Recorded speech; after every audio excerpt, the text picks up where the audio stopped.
প্রতিটি প্রাণীদেহেই বিভিন্ন ধরনের কোষ থাকে এবং এই কোষের কিছু অঙ্গাণু থাকে।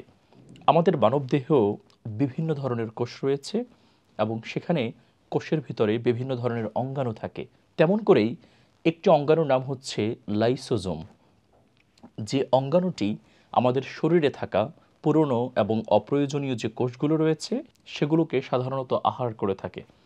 কিন্তু আমরা যখন না খেয়ে থাকি, এতে করে আমাদের শরীরে বর্জ্য পদার্থ জন্মানোর সুযোগ থাকে না। তখন আমাদের শরীরে থাকা কোষের ভিতর অবস্থান করা লাইসোজোমটি তার পর্যাপ্ত পরিমাণ খাবার গ্রহণ করতে পারে না। এতে করে এই লাইসোজোম অঙ্গাণুটি একটি সুইসাইডাল স্কোয়াড রূপ ধারণ করে, যেটিকে বলা হয় সুইসাইডাল স্কোয়াড অফ দ্য বডির আত্মঘাতীপূর্ণ প্রক্রিয়া। এই লাইসোজোম যখন বডিতে সুইসাইডাল স্কোয়াড রূপ ধারণ করে, তখন এটি যে কোষের মধ্যে অবস্থান করে সেই কোষটিকেই সেই গিলে ফেলে দেয়, কারণ সে কোনো ধরনের বর্জ্য পদার্থ অথবা অপ্রয়োজনীয় কোষকে বিদ্যমান পায় না খাবার মতো। ইন্নাল হামদুলিল্লাহিল্লাযী আন'আমানা বিনি'মাতিল ইসলাম ওয়াসসালাতু ওয়াসসালামু আলা রাসূলিহিন নাবিয়্যিল মুরসাল বিদীনিহিল হক লিইয়ুযহিরাহু আলাদ দীনি কুল্লিহি ওয়ালাউ কারিহাল মুশরিকুন।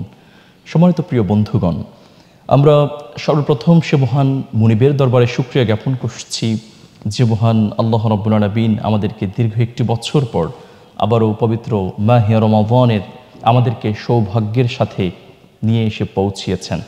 সম্মানিত প্রিয় বন্ধুগণ, একই সাথে আমরা দুরুদ এবং সালাম পেশ করছি মানবতার মুক্তির দিশারি হজরত মুহাম্মদ সাল্লাল্লাহু আলাইহি ওয়াসাল্লামের শানে মুবারকে, যার আনিত বিধান বাস্তবায়ন আমাদের একমাত্র দায়িত্ব, যিনি গারে হেরা থেকে নিয়ে এসেছিলেন এই পৃথিবীর মানব জাতির জন্য এক রহস্যময়ী গুপ্তধন, কিমিয়ার গুপ্তধন, যা ছিল এক রহস্যময়ী জ্ঞান এবং প্রজ্ঞার ভাণ্ডার, আল কুরআনুল কারীম। সম্মানিত প্রিয় বন্ধুগণ, মহান আল্লাহ রাব্বুল আলামিন আমাদের জন্য এই মাসটিকে সবচেয়ে বেশি বরকতপূর্ণ, মহিমান্বিত, রহমতপূর্ণ মাস হিসেবে আমাদের জন্য প্রেরণ করেছেন, যার মাধ্যমে আমরা আল্লাহ তাআলার প্রিয় ভাজন গোলাম হতে পারি, আমরা তাকওয়াপূর্ণ মানুষ হতে পারি, যে ব্যাপারে মহান আল্লাহ রাব্বুল আলামিন পবিত্র কালামুল্লাহ মাজিদের মধ্যে চমৎকারভাবে বর্ণনা করেছেন। আল্লাহ তাআলা বলেন, ইয়া আইয়ুহাল্লাযীনা আমানু কুতিবা আলাইকুমুস সিয়াম কামা কুতিবা আলাল্লাযীনা মিন ক্বাবলিকুম লাআল্লাকুম তাত্তাকুন। ও আমার প্রিয় বান্দাগণ, আমি তোমাদের জন্য রমাদানের এই রোজাকে ফরজ করে দিয়েছি, যেমন করে ফরজ করেছিলাম তোমাদের পূর্ববর্তী মানুষদের উপর, যাতে করে তোমরা তাকওয়া অর্জন করতে পারো। সম্মানিত প্রিয় বন্ধুগণ, এই রমাদান পালনের মাধ্যমে আমরা খুব স্বাভাবিকভাবেই আধ্যাত্মিকতার জগতে মহান আল্লাহ তাআলার সাথে এক গভীর সম্পর্ক স্থাপন করতে পারি। কিন্তু এই রমাদান শুধুমাত্র আমাদেরকে আধ্যাত্মিক দিক থেকেই নয়, বরং শারীরিক এবং মানসিক দিক থেকেও উন্নতি সাধন করবার এক চমৎকার নিদর্শন প্রদান করেছেন। সম্মানিত প্রিয় বন্ধুগণ, আজকে আমাদের টপিক হচ্ছে রমাদান অ্যান্ড মডার্ন সায়েন্স, অর্থাৎ রমাদান এবং আধুনিক বিজ্ঞান। আজকের আধুনিক বিজ্ঞান রমাদানকে নিয়ে কি বলেছে? রমাদান হচ্ছে সুস্থ জীবন ধারণের এক অনন্য পদ্ধতি। আমরা আজকে এই টপিকটি নিয়ে কথা বলবো ইনশাআল্লাহ তাআলা। আমরা 3টি বুলেট পয়েন্ট নিয়ে কথা বলবো। ফার্স্ট ওয়ান হচ্ছে, রমাদান আমাদের শরীরের বিপাক প্রক্রিয়াকে স্বাভাবিক রাখে এবং সচ্ছল রাখে, যেটিকে সায়েন্টিফিক ল্যাঙ্গুয়েজে বলা হয় মেটাবলিজম। অর্থাৎ Ramadan is the engine that empowers every cell in our body. আমাদের শরীরের যে বিপাক প্রক্রিয়া সচ্ছল থাকে, তার এক অনন্য উদাহরণ হতে পারে রমাদান। যখন আমরা রমাদানের রোজা পালন করি, তখন আমাদেরকে দীর্ঘ সময় ধরে না খেয়ে থাকতে হয়। তখন কিভাবে আমাদের শরীর শক্তি সঞ্চার করেন, এই ব্যাপারটি ঘটে খুব চমৎকারভাবে। তখন আমাদের শরীরের যে বিপাক প্রক্রিয়া সৃষ্টি হয়ে যায়। দ্যাট মিনস আমাদের লিভার এবং পেশিতে একটি পদার্থ থাকে, যেটি হচ্ছে গ্লাইকোজেন। এই গ্লাইকোজেন পদার্থের মাধ্যমে আমাদের শরীরে গ্লুকোজ তৈরি হয় এবং সেই গ্লুকোজ আমাদের রক্তের সাথে মিশে আমাদের শরীরে শক্তি সঞ্চার করতে সাহায্য করে। মাশাআল্লাহ, সুবহানাল্লাহ। প্রিয় ভাইরা, আমরা গ্লাইকোজেন শক্তি সঞ্চার করবার পর আমাদের শরীরে যে ফ্যাট আছে, আমাদের যে ওবিসিটি, আমাদের শরীরের ওবিসিটিগুলো ফ্যাটকে নিঃসরণ করে আমাদের শরীরে শক্তি সঞ্চার করে। এতে করে বিপাক প্রক্রিয়া স্বাভাবিকভাবেই চলতে থাকে। এতে করে আমরা না খেয়েও পবিত্র রমাদানুল মুবারকে রোজা রেখে দীর্ঘ সময় ধরে আমাদের শরীরে শক্তি পাই এবং আমরা খুব স্বাভাবিক পন্থায় চলাফেরা করতে পারি।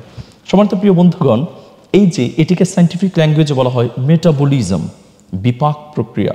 প্রিয় সুধী, যখন গ্লাইকোজেন এবং ফ্যাট নিঃসরণের মাধ্যমে আমাদের শরীরে শক্তি সঞ্চার হয়, এতে করে আমাদের স্বাস্থ্য নিয়ন্ত্রণ হবার এক বিশেষ সুযোগ থাকে। সুতরাং রোজা পালনের মাধ্যমে আমাদের শরীরে দারুণভাবে ওজন নিয়ন্ত্রণের সম্ভাবনা থাকে। সুবহানাল্লাহ। প্রিয় সুধী, আমাদের যে দ্বিতীয় নম্বর বুলেট পয়েন্ট সেটি হচ্ছে রমাদান আমাদের শরীরের সমস্ত পুরনো এবং অপ্রয়োজনীয় যে কোষ আছে, অপ্রয়োজনীয় কোষ এবং বর্জ্য পদার্থগুলোকে পরিষ্কার করতে সহায়ক ভূমিকা পালন করে। সুবহানাল্লাহ। যেটা আমরা বলতে পারি Ramadan is the clean up campaign in our body, যেটা আমাদের শরীরের সমস্ত বর্জ্য পদার্থকে পরিষ্কার পরিচ্ছন্ন করতে সহায়ক ভূমিকা পালন করে। সম্মানিত প্রিয় বন্ধুগণ, এটিকে সায়েন্টিফিক ল্যাঙ্গুয়েজ বলা হয় অটোফেজি। আমার দ্বিতীয় পয়েন্টটি হচ্ছে অটোফেজি। সম্মানিত প্রিয় বন্ধুগণ, প্রতিটি প্রাণীদেহেই বিভিন্ন ধরনের কোষ থাকে এবং এই কোষের কিছু অঙ্গাণু থাকে। আমাদের মানবদেহেও বিভিন্ন ধরনের কোষ রয়েছে এবং সেখানে কোষের ভিতরে বিভিন্ন ধরনের অঙ্গাণু থাকে। তেমন করেই একটি অঙ্গাণুর নাম হচ্ছে লাইসোজোম, যে অঙ্গাণুটি আমাদের শরীরে থাকা পুরনো এবং অপ্রয়োজনীয় যে কোষগুলো রয়েছে সেগুলোকে সাধারণত আহার করে থাকে। কিন্তু আমরা যখন না খেয়ে থাকি, এতে করে আমাদের শরীরে বর্জ্য পদার্থ জন্মানোর সুযোগ থাকে না। তখন আমাদের শরীরে থাকা কোষের ভিতর অবস্থান করা লাইসোজোমটি তার পর্যাপ্ত পরিমাণ খাবার গ্রহণ করতে পারে না। এতে করে এই লাইসোজোম অঙ্গাণুটি একটি সুইসাইডাল স্কোয়াড রূপ ধারণ করে, যেটিকে বলা হয় suicidal squad of the body, বডির আত্মঘাতীপূর্ণ প্রক্রিয়া। এই লাইসোজোম যখন বডিতে সুইসাইডাল স্কোয়াড রূপ ধারণ করে, তখন এটি যে কোষের মধ্যে অবস্থান করে সেই কোষটিকেই সেই গিলে ফেলে দেয়, কারণ সে কোনো ধরনের বর্জ্য পদার্থ অথবা অপ্রয়োজনীয় কোষকে বিদ্যমান পায় না খাবার মতো। এতে করে শরীর বিধ্বংসী যে সমস্ত কোষগুলো বিদ্যমান রয়েছে, ক্যান্সারের মতো কোষ, সেগুলোকেও এই লাইসোজোম আহার করে ফেলে। এতে করে আমরা ক্যান্সারের ঝুঁকি থেকে খুব অনায়াসেই মুক্তি পেয়ে যাই। সুবহানাল্লাহ। এবং খুব ইন্টারেস্টিং ব্যাপার হলো, এই যে রমাদানের রোজা রাখার মাধ্যমে আমাদের যে অটোফেজি সিস্টেম শরীরের মধ্যে স্টার্ট হয়ে যায়, এই অটোফেজি নিয়ে রিসার্চ করে জাপানিজ বিজ্ঞানী ইয়োশিনোরি ওহশোরি 2016 সালে নোবেল পুরস্কার বিজয় লাভ করেছে। সুবহানাল্লাহ। এটি খুব চমৎকার একটি ব্যাপার। সম্মানিত প্রিয় বন্ধুগণ, 3 নম্বর যে বুলেট পয়েন্ট সেটি হচ্ছে আমাদের শারীরিক উন্নতির পাশাপাশি রমাদান আমাদের মানসিক স্বাস্থ্য এবং উন্নতির ক্ষেত্রেও নিদর্শন প্রদান করেছেন। সুবহানাল্লাহ। অর্থাৎ আমরা যেটিকে বলতে পারি Ramadan is the invisible foundation of our mind, যেটি আমাদের মানসিক স্বাস্থ্য উন্নতির ক্ষেত্রে অনেক বেশি সহায়ক ভূমিকা পালন করে থাকে। সুবহানাল্লাহ। আমাদের মস্তিষ্কে BDNF প্রোটিনের বৃদ্ধি ঘটায় এই রমাদান, যেটির মাধ্যমে খুব অজান্তেই আমরা মানসিক চাপ এবং উদ্বেগ থেকে অনেক বেশি রক্ষা পেতে পারি। সুবহানাল্লাহ। সম্মানিত প্রিয় বন্ধুগণ, এজন্য রমাদান শুধুমাত্র আধ্যাত্মিক দিক থেকেই নয়, বরং আমাদের শারীরিক এবং মানসিক দিক থেকেও আমাদেরকে উন্নতি সাধন করতে অনেক বেশি সহায়ক ভূমিকা পালন করে। এবং তাছাড়াও রমাদান পালনের মাধ্যমে আমরা ডায়াবেটিস থেকে অনেক বেশি মুক্তি পেতে পারি, আমাদের ওজন নিয়ন্ত্রণ করতে অনেক বেশি সহায়ক ভূমিকা পালন করে। এ ছিল আমার আজকের টপিক। তাকওয়াপূর্ণভাবে আমরা যেন খুব চমৎকারভাবে রমাদানকে কাটাতে পারি এবং আল্লাহ তাআলা যেন এই রমাদানকে আমাদের জীবনের সর্বশ্রেষ্ঠ রমাদানে রূপান্তরিত করে দেয়। সম্মানিত প্রিয় বন্ধুগণ, আল্লাহ তাআলা যে আয়াত আমাদের জন্য নাজিল করেছেন, আমরা সে আয়াত অনুসারে লাআল্লাকুম তাত্তাকুন, তাকওয়াপূর্ণ মানুষ যেন হতে পারি, একই সাথে আমরা যেন আমাদের শারীরিক মানসিক স্বাস্থ্যের দিকে লক্ষ্য রেখে রমাদানকে একটি চমৎকার রমাদান হিসেবে নিজেদের জীবনে প্রতিফলিত করতে পারি। মহান আল্লাহ রাব্বুল আলামিন আমাদেরকে সেই সুযোগ দান করুন ইনশাআল্লাহ তাআলা। হাযা মা ইনদি ওয়াল ইলমু ইনদাল্লাহ আলাইহি তাওয়াক্কালতু ওয়া ইলাইহি উনীব। ওয়াসসালামু আলাইকুম ওয়া রাহমাতুল্লাহি তাআলা ওয়া বারাকাতুহু।